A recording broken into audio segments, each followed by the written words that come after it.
Look, you're probably really bad at talking to investors or pitching or talking about your startup. Here are the 10 things that I hate about your pitch.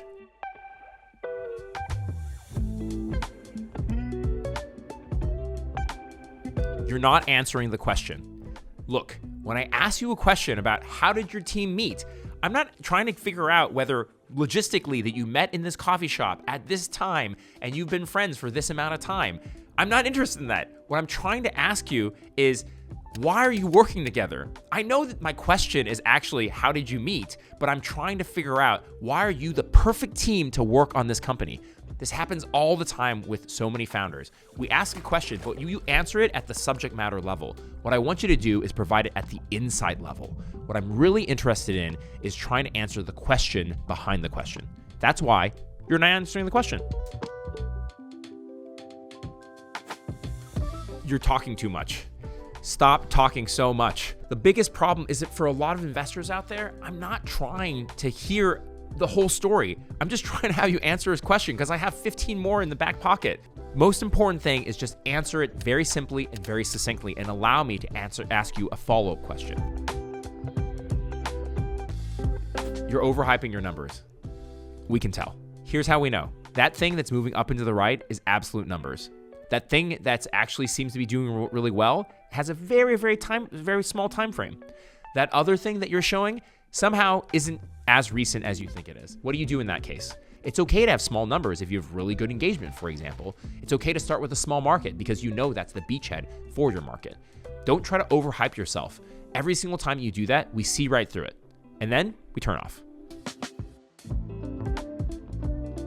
Look, you're not being yourself. Not everyone is Steve Jobs. I see you wearing that black turtleneck and saying, one more thing. I also see you trying to basically girl boss it. It's fine. You can definitely do that if that is you. Most of the time, though, it's not you. So it's okay to try to be more authentic and try to have a conversation. Every single time that we see this happen, it feels as if for some reason, if I feel like you're lying to yourself, my world becomes 10% more oily. I can't trust you.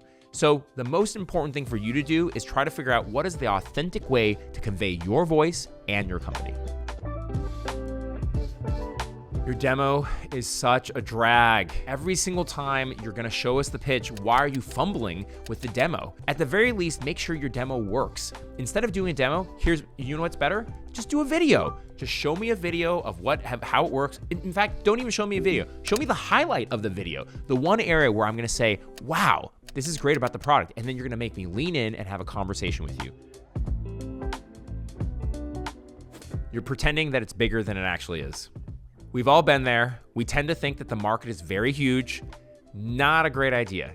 Here's the reason why. When an investor sees that basically everybody, their mom, plus a bunch of sliced bread is now your market, it basically doesn't mean that you have a market. It's actually better to start out with a smaller market. And in fact, it's better to start out by saying, I have a small market. This is the beachhead. This is where we're sticking with, and this is where the great customers are gonna be.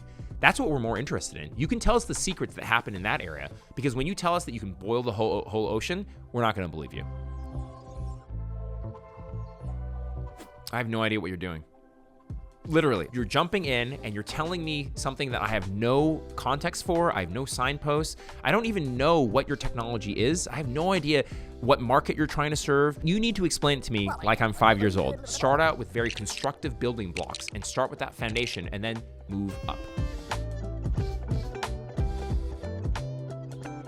You're not sharing any secrets with me. Honestly, I don't even feel like we're friends. Secrets bring people together. And that's the way that you're able to go and get an investor to go ahead and care. They want to be able to know that you went out into the wilderness, you found a secret, you looked under rocks, you figured it out, something that was either hiding in plain sight or something that was earned because you've been doing it for a very long time. The biggest problem is that for most folks, these secrets are hard to find, but you know them.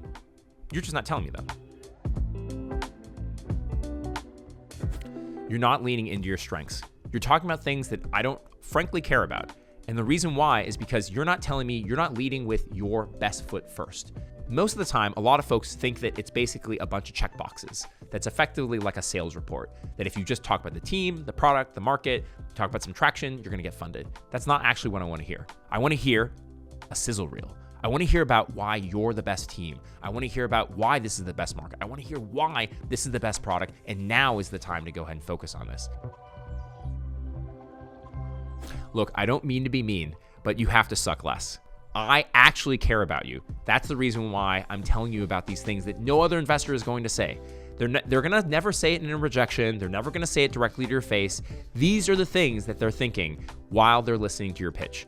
So just understand that you can do it. That's why I'm being so critical of you. So please, suck less. I feel like compliance is not going to be okay with this one. Like they're like, you can't do this. This is not part of our brand voice. We'll try that. Okay, good. It's so mean. Still the queen, man. That's like yeah, it's not that. That's a very big word. It's like big word day. Discombobulation. Yeah. Might get some. Supercalifragilisticexpialidocious. Okay.